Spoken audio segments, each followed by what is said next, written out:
yang baru ya harganya juga mahal gitu. Kalau ini sih saya juga kurang paham gitu ya, tapi yang jelas ini kimia biar kelihatan menarik gitu. Yang namanya kecap kan hitam mengkilat, bisa menyebabkan kanker, bahkan bisa menyebabkan kematian.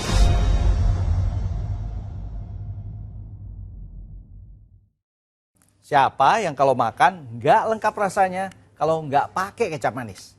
Banyak ya pastinya. Katanya yang doyan nih, kecap manis bisa mengupgrade rasa makanan yang awalnya udah nikmat jadi makin nikmat aja. Nah, tapi kudu waspada juga nih sekarang. Karena beredar kecap abal-abal yang berisiko banget buat kesehatan kita. Terus bahayanya di mana dan apa resikonya? Tonton langsung aja Buser Investigasi. Parah, kecap tanpa kedelai pakai pewarna tekstil. Mupeng nggak lihat makanan yang satu ini? Sate kambing muda. Begitu masuk mulut, ajibnya surga dunia banget. Nikmatnya sate kambing muda bikin mulut nggak pengen berhenti nyecap. Cocolan kecap manis kental ini membungkus kelezatan sate jadi makin sempurna buat para penyukanya. Doyan banget sama kuliner satu ini sih sah-sah aja kawan. Bukan sama daging kambingnya kok. Tapi kudu waspada sama kecapnya. Jangan salah paham dulu ya, kita bukan ngomongin kecap di warung sate ini ya. Kalau di sini sih dijamin aman. Biar paham masalahnya di mana, yuk temuin seorang kenalan yang nyimpen info menarik seputar racikan ngawur kecap manis. kecap di sini tuh gimana tuh? Kalau di sini kan memang banyak nih yang produksi, yang dijual ke pasar-pasaran gitu ya kan. Terus bungkusnya lucu ya. Berapa tuh? Ada yang pakai plastik apa, botol plastik mineral kayak gitu. Kalau yang pakai botol beling di sini banyaknya ya botol yang baru. Maksudnya nggak botol yang baru? Ya, yang bekas-bekas dari rongsokan dia ngumpulin kayak gitu, dikumpulin baru diproduksi kayak gitu. Menarik nih ceritanya. Yang bikin kita happy karena teman ini juga kenal baik sama si pembuat kecap rumahan. Udah aja kita geruduk ke rumahnya, mumpung ada momen bagus nih. Saya lagi cari kecap, Pak. Masih ya, Pak ya? Masih. Ada. Warnanya ini, Pak? Iya. Oh, tinggal sisa 5 ya, Pak ya? Iya, tadi barusan diambil. Ada pelanggan datang ke sini. Yang butuhnya berapa? Iya, kebetulan sih saya sebetulnya ini, Pak, lagi ada hajatan, makanya butuh banyak. Sekitar 15 botolan sih, Pak.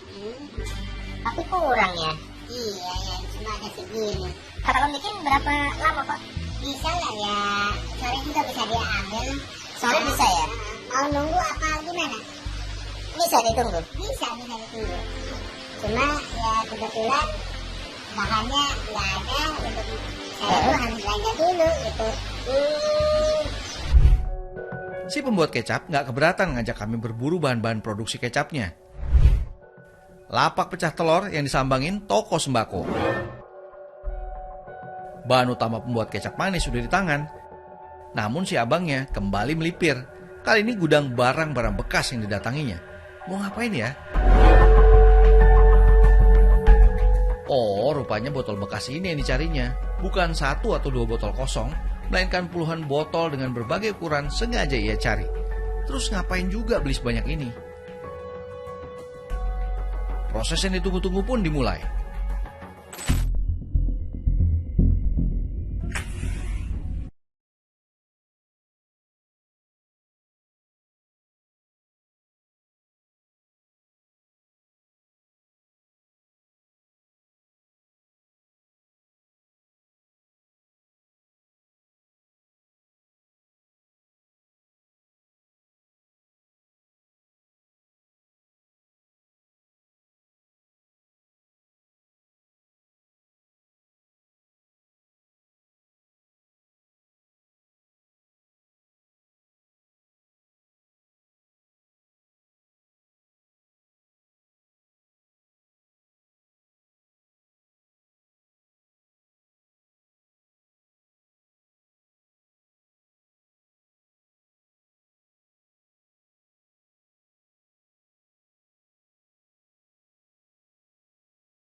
tunggu pun dimulai.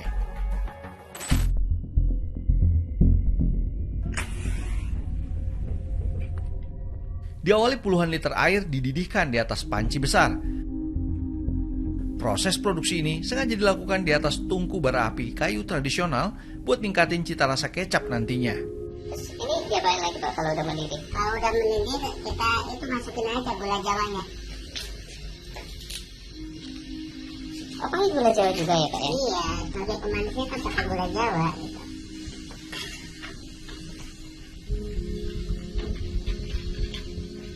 Oh, banyak juga ya Pak ya? Kita bikinnya banyak sih.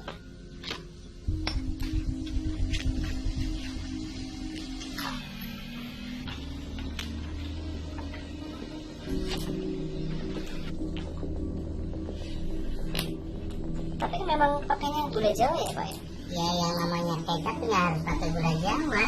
Karena gula jawa itu sebagai apa ya, selain sebagai aroma juga ya sebagai pemanis. Jadi memang dari aromanya, dari gula jawanya lebih kuat ya? Iya. Kalau pakai gula pasir ya kurang aromanya, nggak ada. Berarti banyak ya butuhnya ya Pak ya buat gula jawanya ini ya Pak? Banyak pasti. Sembari nunggu rebusan gula jawa larut bersama air, lanjut bersih-bersih botol bekas yang dibelinya tadi. Proses bersihin botolnya sederhana banget. Ini botol yang buat apa ini nanti Pak? Ini buat wadah kecapnya. Oh berarti memang carinya di tempat kayak tadi itu ya Pak? Iya. Ya kan kalau istilah cari botol yang baru ya harganya juga mahal gitu. Jadi udah kalau mau bikin kecap pasti carinya di tempat-tempat nanti toko bekas lah, barang-barang bekas. Oh barang-barang bekas ya. Emang kalau cari yang baru nggak ada emang Pak? Botol yang baru? Sebenarnya ada, cuma ya mahal jadi nanti biayanya juga kan tambah lagi gitu.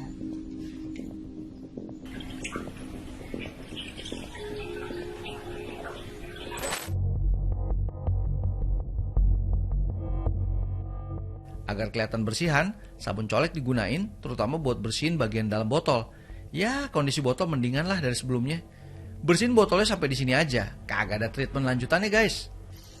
Ini udah selesai berarti? Udah, ini udah bersih. Nggak perlu dikasih apa misalkan direbus pakai air panas. Enggak, ini juga kan cukup kan pakai sabun. Tapi kan kurang steril nanti Pak. Ya, ini mau gimana? Ini juga kan udah bersih lah.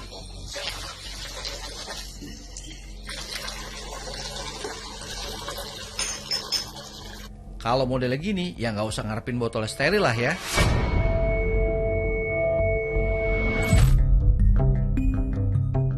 Si abang terus fokus lagi sama rebusan gula sebelumnya.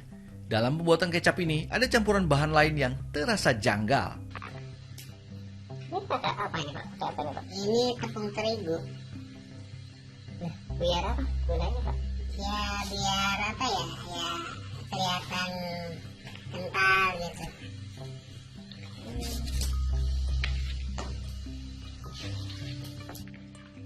Kenapa untuk pengentalnya harus pakai tepung terigu ini Pak? Ya namanya kecap kan pasti kental. Ya salah satunya ya pakai terigu ini. Emang kalau pakai ini aja nggak bisa ya Pak ya? Kalau cuma pakai air sama gula jawa ya encer, nggak kental.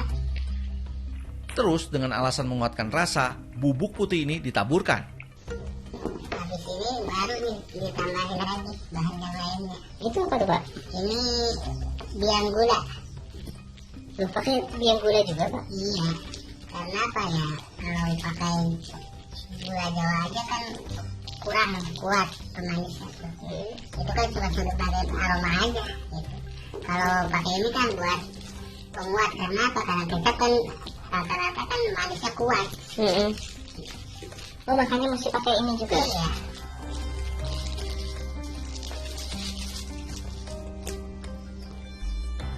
Proses pengadukan gak boleh berhenti agar adonan kecap yang dibuatnya tidak meninggalkan gumpalan dan kerak. yang bisa mempengaruhi kualitas produksinya. Namun nyatanya pencampuran bahan tadi belum tuntas. Ada racikan lain yang bikin kami bertanya-tanya. Ini apa lagi Pak? Masih belum selesai juga Pak campurannya? Belum lah, yang namanya pembibitan kecap kan banyak bahan-bahannya. Selain gula Jawa sama terigu, banyak lagi yang lainnya bahan-bahannya. Ini emang ini apa Pak? Bahan apa Pak? Ya ini ya sebagai pengawet gitu. Kenapa harus pakai pengawet segala Pak? Yang namanya kami biar bikinnya secara tradisional. Itu kan ya nggak beda, nggak sama yang di itu, yang di apa pabrik-pabrikan gitu kualitasnya. Makanya kami tuh pakai ya pengawet ini. Emang pengaruhnya besar ya Pak ya? Besar lah, itu ya udah pakai ini paling daya tahannya cuma seminggu. Itu juga banyak konsumen yang komplain gitu. Setelah pakai ini ya mujarab, jadi bisa tahan lama, bahkan bisa sampai 1 tahun. Ini gimana ceritanya Pak awalnya bisa sampai dapat resep seperti ini Pak? Awalnya dari biasa lah teman-teman ngobrol-ngobrol gimana, akhirnya ada solusinya gitu, ngobrol sama teman gitu. Ini bahan pengawetnya apa nih Pak? Oh kalau ini sih saya juga kurang paham gitu ya, tapi yang jelas ini kimia. Kimia Pak? Iya. Jadi hitam gini Pak ya? Iya, biar kelihatan menarik gitu. Yang namanya kecap kan hitam mengkilap gitu.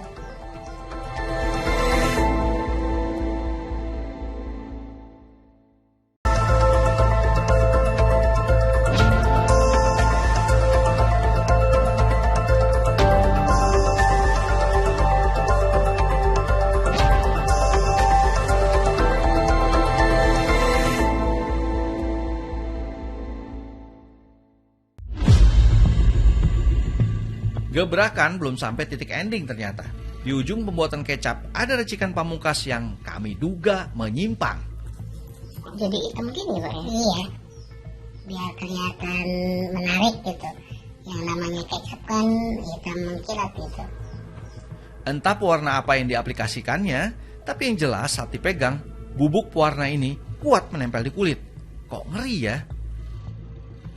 Setelah diperhatiin bungkusnya, OMG, kebaca jelas kan pewarna apa itu?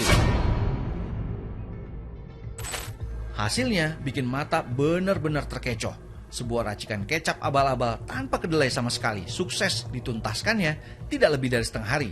Waktu yang sangat impossible buat bikin kecap yang benar. Loh Pak, saya kan tadi lihat dari awal sampai akhir nggak ada unsur kedelainya Pak. Bukannya kecap harus ada kedelainya ya Pak ya?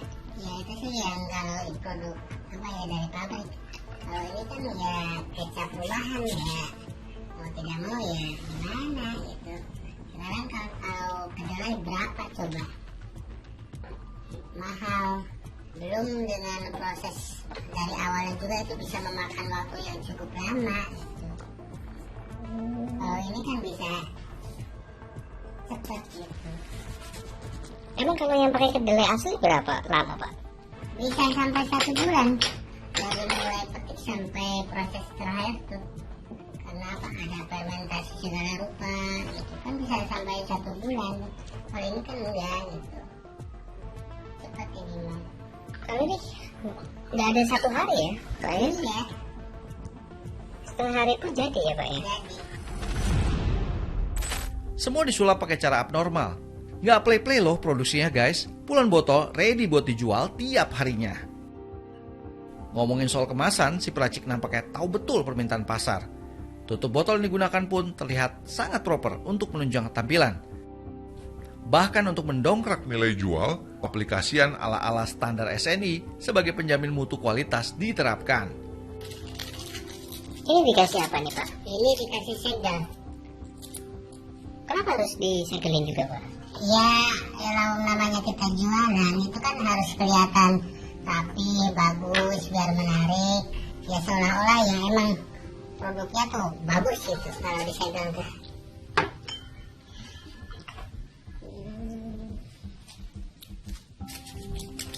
Jadi biar kelihatan kayak yang di pabrikan gitu. Oh, berarti cukup celupin pakai air panas ya? Iya. Tapi udah nggak bakalan tumpah tuh kalau kita kan. Benar-benar totalitas ini mah. Tampilan yang 1000% rapi dan siap menggoyang pasaran. Namun, layakkah si hitam manis ini dikonsumsi jika dilihat dari komposisi bahan-bahan pembuatan kecap yang sangat meragukan tadi? Sebetulnya boraks ini bukan merupakan bahan pengawet makanan yang direkomendasikan ya Mas, atau kita sebut sebagai food grade seperti itu ya. Dan karena ini tidak direkomendasikan sehingga memang sebaiknya tidak boleh digunakan sebagai pengawet maupun sebagai pengenyal. Karena memang terkait dengan bahan pengawet, pewarna, penguat rasa dan sebagainya itu harus ada studi toksisitasnya terlebih dahulu Mas. Apakah memang bahan pengawet, pengenyal atau pewarna ini memiliki efek yang merugikan bagi kesehatan atau tidak. Apabila itu memiliki efek yang merugikan, itu biasanya tidak direkomendasikan ditambahkan ke dalam bahan makanan. Efek yang akut mungkin kita bisa menyebabkan diare, mual, muntah atau gangguan pencernaan, dan efek jangka panjangnya yang tidak diinginkan memang bisa menyebabkan kerusakan beberapa organ, dan itu juga nantinya bisa menyebabkan kanker, bahkan bisa apabila sudah terlalu lama dikonsumsi dan sudah menumpuk di dalam tubuh dalam jumlah yang besar bisa menyebabkan kematian.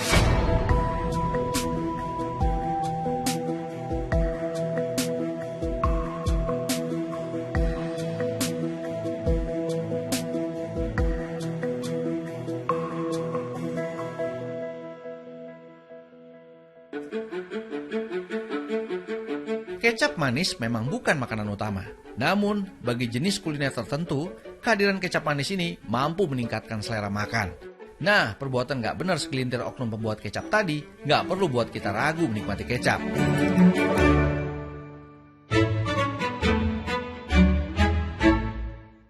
Kalau mau cari referensi kecap lokal rasa nasional dan pas ente-ente lagi ada di Tegal, wajib banget nih mampir ke pabrik kecap Tomat Kedelai atau Tole yang ada di Penusupan, Pangkah, Kabupaten Tegal.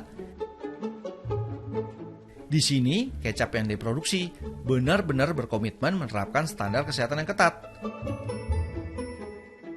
Perusahaan yang mulai beroperasi sejak tahun 2012 ini terus mempertahankan kualitas bahan baku utama yang digunakan dalam pembuatan kecap.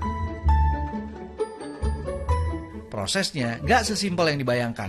Terutama dari kedelai hitam ini harus melewati tahapan panjang. Salah satunya difermentasi hingga 2 bulan sob. Ini fermentasi selama 2 bulan ya. Kalau pagi dikudek ya, biar kena sinar matahari ininya dibuka. Kalau sore ditutup kembali kayak. Ini buat jamur-jamurnya supaya pada hilang semua. Ini tujuannya apa sih Pak di fermentasi segala Pak? Biar rasa kecapnya itu manis, asin, gurih. Jadi ada gurihnya. Ngomongin soal proses produksi kecap Tole ini mengedepankan cara tradisional. Langkah ini dirasa cukup baik untuk menjaga konsistensi kualitas dari kecap yang dihasilkan. Mulai dari penjemuran kedelai hitam, pengolahan, hingga tahap akhir pengemasan, membutuhkan waktu setidaknya 2 bulan lamanya untuk menghasilkan kecap hitam dengan kualitas terbaik. Dan yang penting, produknya sudah bersertifikat BPOM dan halal dari MUI. Setiap kali produksi pakai gula merah 500 kilo, air kedelainya 2 cembung, perkiraan mungkin sekitar 100 liter. Satu kali produksi itu mendapatkan kecap sebanyak 768 botol, isi yang 625 ml. Kalau yang udah berjalan itu kurang lebih ada 100 outlet ya. Jadi kita pemakai langsung, mayoritas itu pemakai langsung kayak warung sate, warung soto, warung makan dan lain sebagainya kayak gitu. Untuk menjaga kualitas kecap yang saya produksi, terutama bahan pokoknya itu yang bagus seperti gula merahnya, kedelainya, rempah-rempahnya dan lain-lain sebagainya. Selain menggunakan bahan baku yang kualitasnya bagus, kecap ini tanpa bahan kimia seperti bahan pengawet, bahan pewarna, dan lain sebagainya. Kenapa kayak gitu? Saya menjaga kualitas kecap tersebut supaya stabil rasanya dan diterima oleh konsumen. Ini sih cuma segelintir oknum pedagang yang bikin untung besar namun bikin rugi konsumennya. Jadi nggak usah cemas sob. Yang penting cek benar-benar ciri fisik kecapnya. Jika mencurigakan, nggak usah dibeli. Dan belilah kecap di tempat resmi sehingga bisa ngurangin risikonya. Oke? Baiklah, booster investigasi kami cukupkan sampai di sini. Thanks for watching. Saya Joy Astro pamit. I'll see you around.